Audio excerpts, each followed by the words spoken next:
Hello, welcome back to the channel.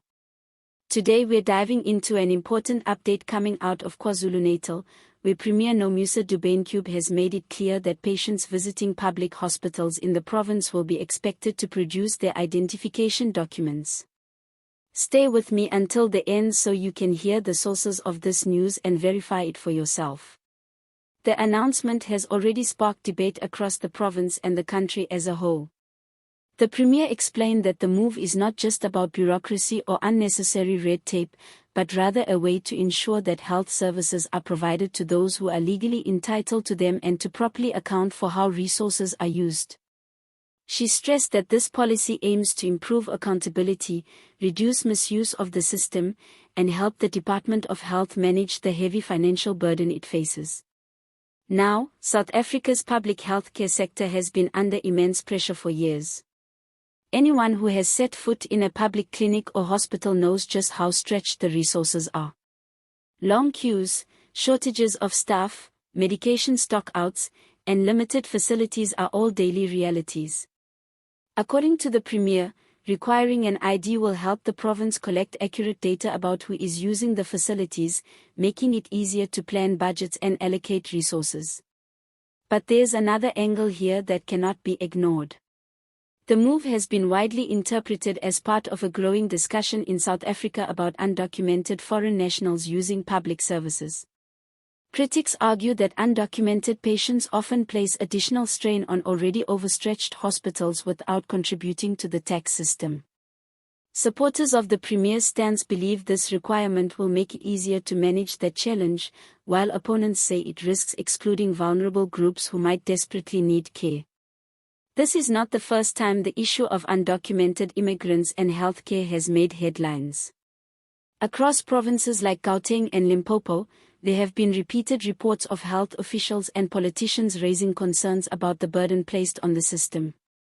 Doctors and nurses often find themselves treating patients who cannot provide formal identification, and in some cases, it becomes difficult to track patient histories or ensure continuity of care.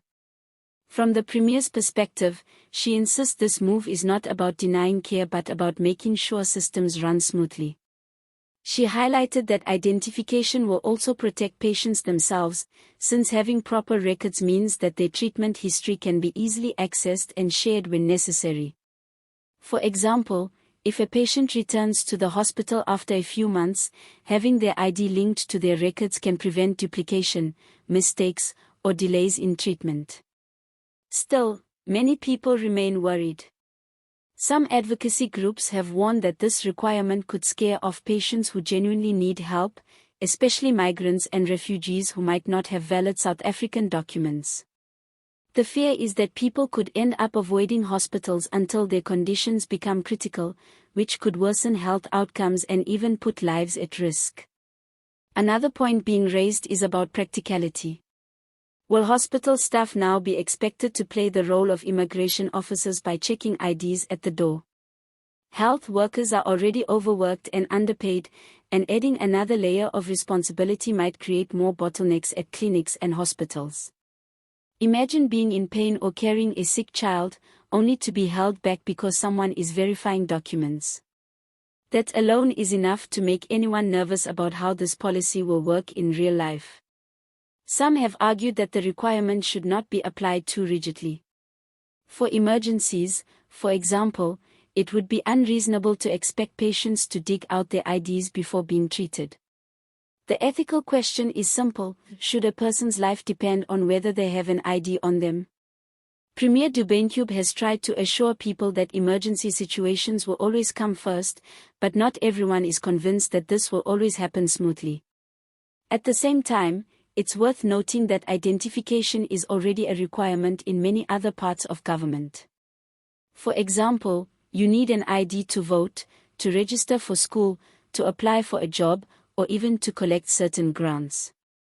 Extending that to healthcare seems, at least on the surface, like a natural step in trying to bring consistency to the system. Now, let's talk about what this could mean financially. The KZN Department of Health has been battling with billions of rand in budget shortfalls, and the Premier's argument is that a more controlled system will help them plan better.